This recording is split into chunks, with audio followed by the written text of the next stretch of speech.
Good morning students. आज हमारा topic है परमाणविक स्पेक्ट्रा। देखो परमाणविक स्पेक्ट्रा क्या होता है। हम प्रिज्म लेते हैं, प्रिज्म पे हम क्या करते हैं, सफेद प्रकाश डालते हैं। क्या करते हैं, सफेद प्रकाश डालते हैं। तो हमें क्या होता है, यहाँ पे विभिन्न प्रकार की पट्टियां प्राप्त होती हैं। विभिन्न प्रकार की जो पट्टियां प्राप्त होती है उनको ही हम क्या कहते हैं, स्पेक्ट्रम कहते हैं। जब आप किसी भी प्रिज्म में से प्रकाश को डालोगे तो वहां पे क्या होगा, विभिन्न कलर की आपको पट्टियां मिलेगी, उसी को आप क्या कहोगे, स्पेक्ट्रम कहोगे। तो आप इस परिभाषा देख सकते हैं इसकी। जब सफेद प्रकाश की किरण, जब सफेद प्रकाश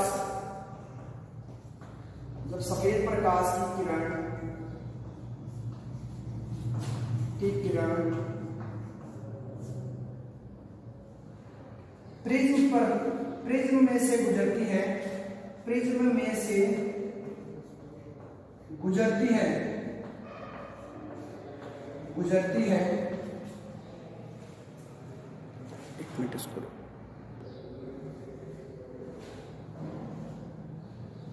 तो रंगीन पट्टियों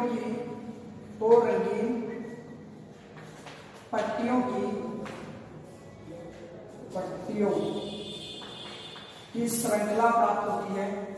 पट्टियों की श्रृंखला प्राप्त होती है,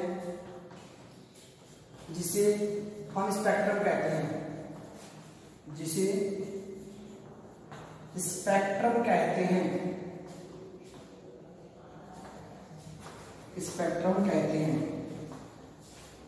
देखिए आपका जो सफेद प्रकाश होता है ये क्या करता है, विभिन्न प्रकार की तरंगें इसमें क्या होती है, शामिल होती है।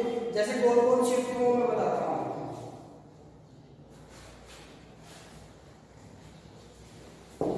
एक लाइन और लिख देना, सफेद प्रकाश की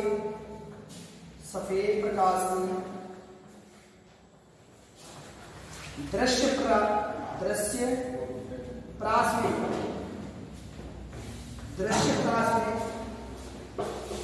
सभी तरंगदैर्ध्य वाली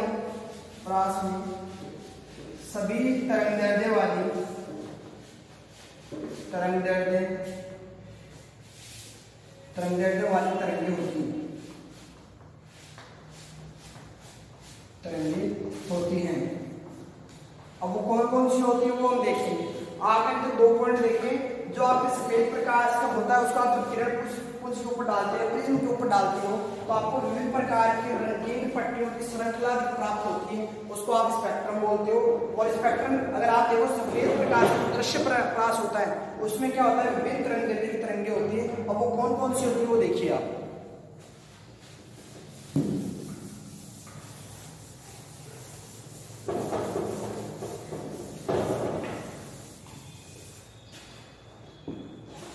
हम लेते हैं बे, जा, नी, हा, पी, नाला।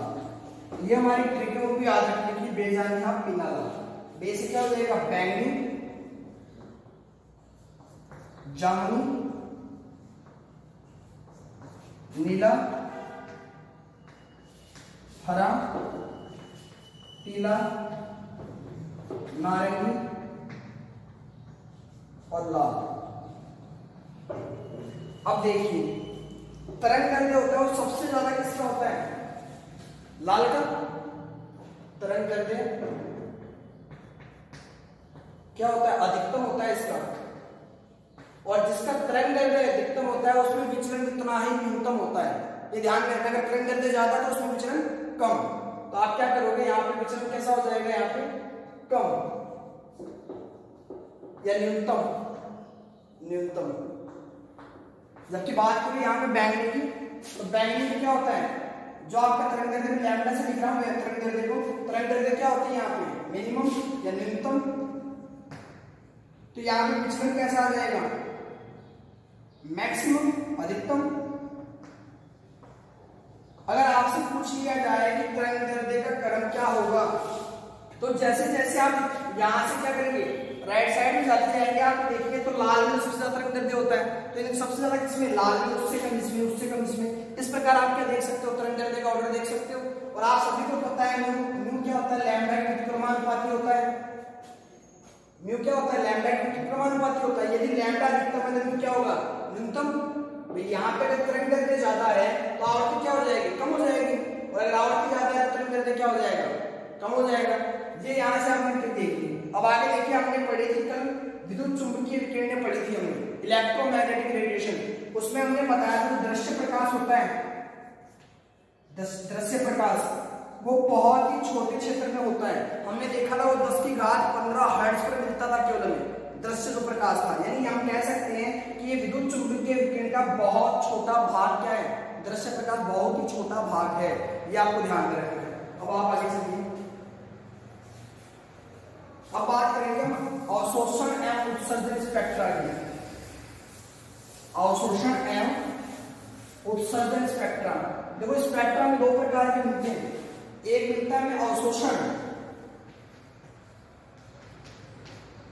दूसरा मिलता है उत्सर्जन स्पेक्ट्रा। देखो इसको समझेंगे कैसे हमें अवशोषण और उत्सर्जन स्पेक्ट्रा मिलते हैं। मान लीजिए कोई भी आपने एटम ले लिया, उसका नाभिक है, ये उसकी फर्स्ट कक्षा है, ये दूसरी, फिर तीसरी, ऐसे आप क्या करेंगे, उसकी कक्षा बनाते जाएंगे। यदि आपका इलेक्ट्रॉन मान लीजिए यहाँ पे फर्स्ट पहले कक्षा में क्या इलेक्ट्रॉन प्रेजेंट है, यदि हम उसको एनर्जी दे दें, यानी ऊर्जा दे दें इसको, अगर मान लो ऊर्जा दे दो, आप यहाँ खड़े हैं, आपको अगर ऊर्जा देता हूँ पीछे से, तो आप किधर जाओगे, आगे की तरफ जाओगे, धक्का दूंगा तो वैसे हम उसको ऊर्जा देंगे तो ये क्या करेगा, आगे की कक्षा में चले जाएंगे। अब वो एनर्जी पर डिपेंड करता है कि कहां तक जाएगा इलेक्ट्रॉन। अगर ऐसी विक्रिया होती है, इसका मतलब यहाँ हम क्या दे रहे हैं, इसको ऊर्जा दे रहे हैं, तो हमें कौन सा प्राप्त होता है, अवशोषण स्पेक्ट्रा, क्योंकि यहाँ ऊर्जा का क्या होता है, इलेक्ट्रॉन द्वारा अवशोषण होता है। जबकि हम बात करें उत्सर्जन की, तो यहाँ क्या होगा, यहाँ से इलेक्ट्रॉन क्या करेंगे, नीचे की तरफ आएंगे बाहर से, या फिर मैं कहूँ कुछ ऊर्जा स्तर से निम्न ऊर्जा स्तर की तरफ यदि इलेक्ट्रॉन जाता है तो वहां पे क्या होता है, ऊर्जा का उत्सर्जन होता है। यदि निम्न ऊर्जा स्तर से कुछ ऊर्जा स्तर की तरफ जाता है तो ऊर्जा का क्या होता है, अवशोषण होता है। और अवशोषण के दौरान जो हमें स्पेक्ट्रा मिलता है वो अवशोषण स्पेक्ट्रा कहलाता है। यदि हमें उत्सर्जन के कारण कोई स्पेक्ट्रा मिलता है, उसको क्या कहते हैं, उत्सर्जन स्पेक्ट्रम बोलते हैं। अब आगे देखिए, तो ध्यान में रखना है आपको, यदि आप नीचे से ऊपर वाली कक्षा में जा रहे हैं, लोअर एनर्जी स्टेट से हायर एनर्जी स्टेट, यानी निम्न ऊर्जा स्तर से उच्च ऊर्जा स्तर पर, तो क्या होगा, अवशोषण, और उससे निम्न में आ रहे हो तो उत्सर्जन। आप ये समझो ना, आप गाड़ी ले, आप फ्लाइट लेके गए हो, तो आप उसमें पेट्रोल डलवाया आपने, आपको एनर्जी दी आपने उसमें, तो वो एनर्जी तब तक तो आप ऊपर उड़ रहे हैं। फिर आप जैसे जैसे आएंगे, इसका मतलब एनर्जी क्या हो रही है, खत्म हो रही है, बाहर निकल रही है उसमें। वो जैसे जैसे ईंधन चलेगा तो एनर्जी क्या होती जाएगी, बाहर निकलती जाएगी, और आप नीचे की तरफ आने लगोगे धीरे धीरे। तो वही सिस्टम यहाँ पे है, बस वो याद रखने की जरूरत नहीं है आपको। आगे देखिए, गैस अवस्था में जो परमाणु होते हैं आपके, गैस अवस्था में परमाणु, उसके जो उत्सर्जन स्पेक्ट्रा होते हैं, देखो उत्सर्जन का मतलब आप क्या कर रहे हो, हायर उच्च ऊर्जा स्तर से निम्न ऊर्जा स्तर की तरफ आ रहे हो, यानी ऊपर से नीचे आ रहे हो आप, तब क्या हो रहा है यहाँ पे, आपको उत्सर्जन स्पेक्ट्रम मिलता है उसका, उत्सर्जन स्पेक्ट्रम। ये सतत रूप से प्रदर्शित नहीं होता है, सतत रूप से प्रदर्शित नहीं होता है,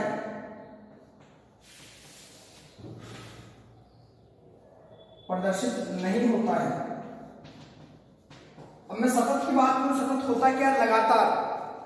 जैसे आपने इंद्रधनुष देखा है, इंद्रधनुष में एक के बाद एक कलर क्या होते हैं, जुड़े हुए रहते हैं, बीच में आपको कोई भी काला कलर या फिर आपको खाली जगह नहीं दिखाई देती, उसमें एक दूसरे से जुड़े हुए एक क्या बनती है, पट्टिका बनती है, उसको आप क्या कहते हैं, सतत रूप में है। यदि मैं कहती हूँ यहाँ ये ब्लू है, ये ग्रीन है, ये येलो है, बीच में गैप आ गया इनके, जहाँ गैप आ जाता है वो कैसा हो जाता है, असतत, और जहाँ गैप नहीं होता वो कैसे कहलाते हैं, सतत। लेकिन यहाँ पे गैस परमाणु के वो सतत नहीं मिलते हैं आपको। ये क्या कहता है, आपको कैसे मिलते हैं, ये जब आप इनके अंदर ऊर्जा क्या करते हैं, उत्सर्जित करती है, तो आपको पट्टिकाओं के रूप में मिलते हैं ऐसे। अब इनके बीच में ये जो आपको खाली जगह दिखाई देती है, काले रंग की होती है, लाइन की तरह दिखाई देती है, आपको रेखा की तरह दिखाई देती है। तो अब पढ़ेंगे क्या, हाइड्रोजन परमाणु के रेखीय स्पेक्ट्रम, क्योंकि रेखा के रूप में दिखाई दे रही है तो रेखीय स्पेक्ट्रम हो गए, बीच में काली पट्टिकाएं दिखाई देती है, जिसके कारण क्या बोलते हैं, एक कलर को दूसरे कलर से क्या कर देता है, अलग कर देता है। ऐसे स्पेक्ट्रम को हम क्या कहते हैं, रेखीय स्पेक्ट्रम बोलते हैं। और ये किसमें मिलते हैं, गैसीय परमाणु में, क्योंकि सतत रूप से तो नहीं मिलते, असतत रूप से मिलते हैं। तो ये कैसे हो जाएंगे हमारे, असतत रूप से प्रदर्शित होते हैं। उत्सर्जन स्पेक्ट्रम क्या कहलाते हैं, रेखीय स्पेक्ट्रम कहलाते हैं। तो अगला टॉपिक हमारा हाइड्रोजन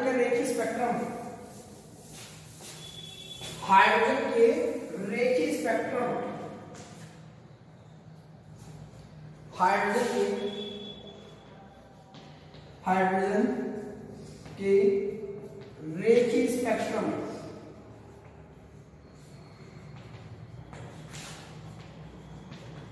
देखो हाइड्रोजन के अंदर रेखीय स्पेक्ट्रम में विभिन्न प्रकार की श्रेणियां प्राप्त होती है। विभिन्न प्रकार की श्रेणियां कौन कौन सी प्राप्त होती है? सबसे पहले हम बात करते हैं इसकी लाइमन श्रेणी। दूसरी कौन सी होती है? बामर श्रेणी। तीसरी कौन सी होती है आपकी? पाश्चन श्रेणी। चौथी होगी आपके पास ब्रैकेट श्रेणी। और फिफ्थ हो जाएगी आपके पास फुंड श्रेणी।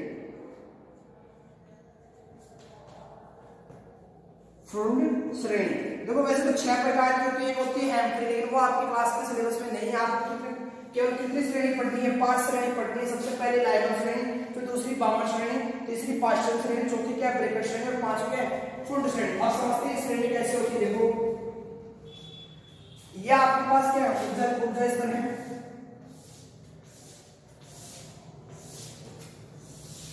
यह आपके पास क्या है? ऊर्जा स्तर है। ठीक है, मैं लिख देता हूं, ये n बराबर 1 है, ये 2, ये 3, 4, 5, 6, 7। अब आपको ये ध्यान में रखना है जितने भी श्रेणी प्राप्त होती है हाइड्रोजन में, तो मैंने बताया था आपको हाइड्रोजन की वो कैसे होती है? गैसीय अवस्था में रहती है। और गैसीय अवस्था में क्या मिलते हैं? उत्सर्जन स्पेक्ट्रम मिलते हैं। ऊर्जा क्या होती है? बाहर निकलती है उसमें। तो ये सभी कैसे हैं? उत्सर्जन स्पेक्ट्रम देते हैं। उत्सर्जन, यहाँ पे ऊर्जा क्या होता है? बाहर निकलती है, उत्सर्जन होता है। तो देखिए ऊर्जा का उत्सर्जन कब होता है? मैंने बताया था जब आपकी ऊपर वाली कक्षा से नीचे वाली कक्षा में आ जाए, उच्च ऊर्जा स्तर से निम्न ऊर्जा स्तर में आ जाए, तो वहां ऊर्जा का उत्सर्जन होता है। अब वो संभव है कौन सी ऊर्जा स्तर में आते हैं? यदि यहाँ से आप देखते हो कि पहले वाले में क्या आ रहे हैं? इलेक्ट्रॉन क्या कर रहे हैं? हाई उच्च ऊर्जा स्तर से निम्न ऊर्जा स्तर में आ रहे हैं, यानी पहले ऊर्जा स्तर में आ रहे हैं। तो ये जो श्रेणी प्राप्त होती है लाइनों की, इसको बोलते हैं लाइमन श्रेणी। क्या बोलेंगे? लाइमन श्रेणी। इस दौरान इसमें क्या होगा? ऊर्जा का उत्सर्जन होगा। फिर हम बात करते हैं बामर की। तो यहाँ देखिए बामर के अंदर क्या होता है? उच्च ऊर्जा स्तर से इलेक्ट्रॉन कहाँ आते हैं? दूसरी ऊर्जा स्तर में आ जाते हैं, द्वितीय ऊर्जा स्तर में आ जाते हैं। इसको हम बोलते हैं क्या? बामर श्रेणी। अब ऐसा नहीं है सर आप बोलोगे सर 1 से 2 में चला जाए। अगर 1 से 2 में जाएगा तब तो अवशोषण होगा, क्योंकि निम्न से उच्च में जा रहा है। हमें लाना क्या? उससे निम्न में लेके आना है। अगर ये यहाँ से कहाँ पहुंच जाएगा? नंबर 1 पे पहुंच जाएगा, तब तो लाइमन श्रेणी हो जाएगी हमारी। यानी ये कहाँ रुक जाना चाहिए? सेकंड में रुक जाना चाहिए, द्वितीय ऊर्जा स्तर पर रुक जाना चाहिए। वैसे हम अगर देखें तो क्या होगा? थर्ड में रुक जाएगी। ये जो श्रेणी प्राप्त होती है इसको बोलते हैं पाश्चन श्रेणी। इसमें क्या होता है? उच्च ऊर्जा स्तर से इलेक्ट्रॉन कहाँ आ जाता है? तृतीय ऊर्जा स्तर में आ जाता है। तो उससे प्राप्त जो श्रेणी स्पेक्ट्रम होते हैं उसको हम क्या कहते हैं? श्रेणी होती है, उसको हम क्या कहते हैं? पाश्चन श्रेणी। फिर हम अगली बात करते हैं, यदि उच्च ऊर्जा स्तर से चौथे ऊर्जा स्तर में अगर कोई इलेक्ट्रॉन आ जाते हैं उसको हम क्या बोलते हैं? ब्रैकेट श्रेणी। और लास्ट हमारे पास फिफ्थ ऊर्जा स्तर में आ जाए तो उसको हम क्या बोलेंगे? फुंड श्रेणी। ये हमारी 5 श्रेणी थी। अगर आपको ध्यान में रखना तो मैं आपको चार्ट बनवाता हूँ, वो देखेंगे कैसे कौन सी श्रेणी में आते हैं। हमने ये भी देख लिया ये सभी किसमें मिलते हैं? दृश्य क्षेत्र देखा था हमने, रेनबो कैसा उदाहरण है, सतत उत्सर्जन स्पेक्ट्रम का उदाहरण है। अब आगे देखिए आप,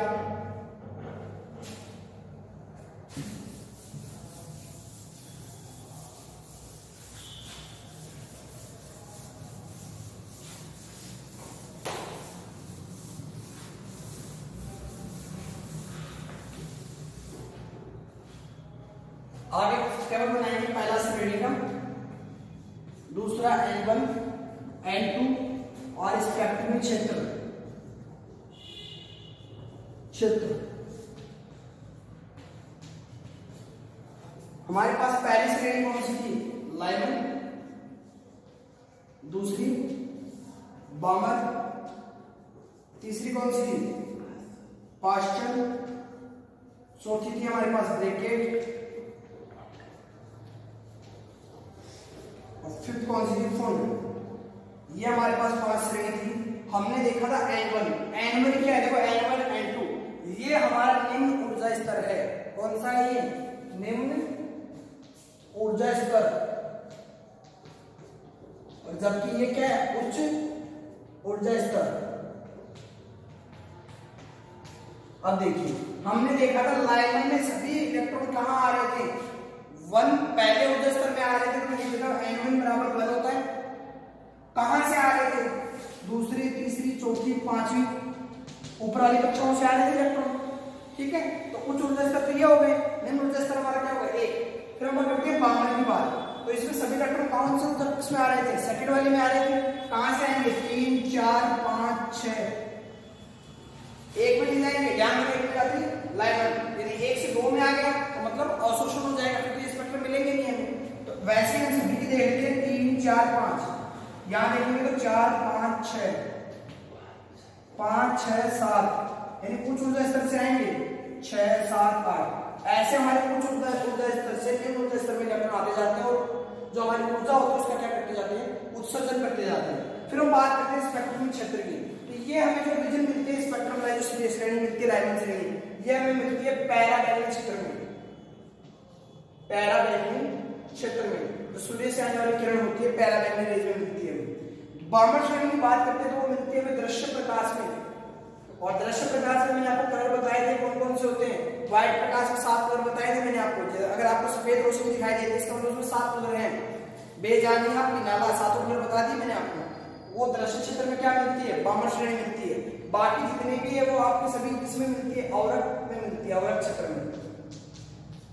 इंफ्रारेड रेज बोलते हैं वो, अवरक्त क्षेत्र में।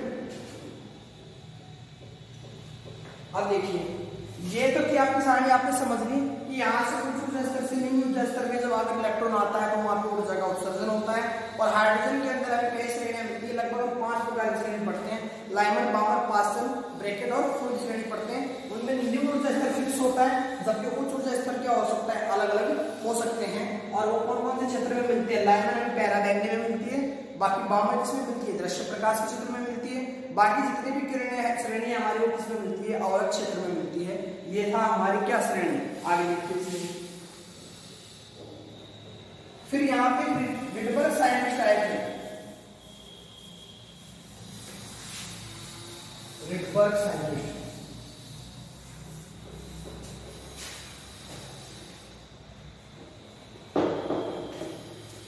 तो जो रिडबर्ग साइंटिस्ट थे उन्होंने बताया कि अगर आप किसी भी तरह की तरंग दैर्ध्य अगर आप निकालना चाहते हो तो उन्होंने अपना एक फॉर्मूला दिया था। बोले इस फॉर्मूले से आप क्या कर सकते हो, उस तरंग की क्या निकाल सकते हो, तरंग दैर्ध्य निकाल सकते हो।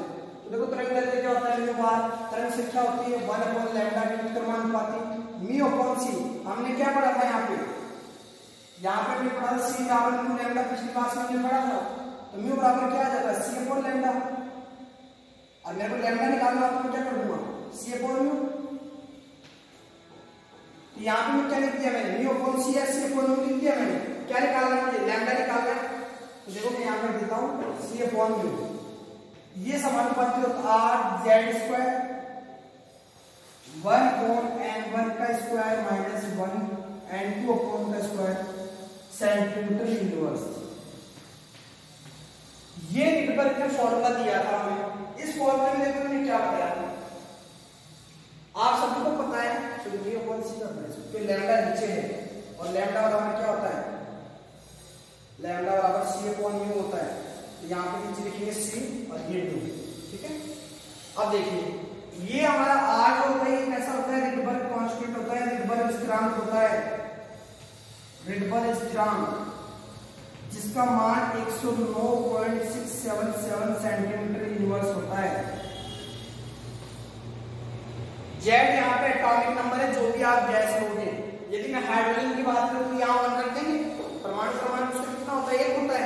1 रख दिया, 1 का स्क्वायर करेंगे तो भी 1 ही आएगा, लेकिन जेड स्क्वायर हट सकता है हाइड्रोजन के लिए, बाकी आ जाएगा। ये हमारा क्या था, निम्न ऊर्जा स्तर था। N2 क्या था हमारा, उच्च ऊर्जा स्तर था। इससे हम क्या कैलकुलेट कर सकते हैं, लैम्डा कैलकुलेट कर सकते हैं। और यहाँ पे देखो एक चीज और, यदि मैं कह दूं मान लो बामन श्रेणी में 3 से सेकंड के अंदर क्या आ रहा है, इलेक्ट्रॉन आ रहा है, यानी तृतीय ऊर्जा स्तर से द्वितीय ऊर्जा स्तर में इलेक्ट्रॉन आ रहा है, तो आप क्या करोगे, ये आपके पास N1 हो जाएगा, ये आपका N2 हो जाएगा। N1 का मान कहाँ रख दोगे यहाँ, N2 का मान कहाँ रख दोगे यहाँ, और फिर आप इसका रिडबर्ग कांस्टेंट का मान रखते इसको क्या कर लोगे, ज्ञात कर लोगे, तो आपके पास क्या आ जाएगा, तरंग दैर्ध्य। ऐसे आप क्या ज्ञात कर सकते हो, तरंग दैर्ध्य भी ज्ञात कर सकते हो। ये किसने बताया, रिडबर्ग ने बताया। और ये फॉर्मूला आपको याद रखना है। आज के लिए इतना ही, बाकी करेंगे नेक्स्ट क्लास में। Thank you.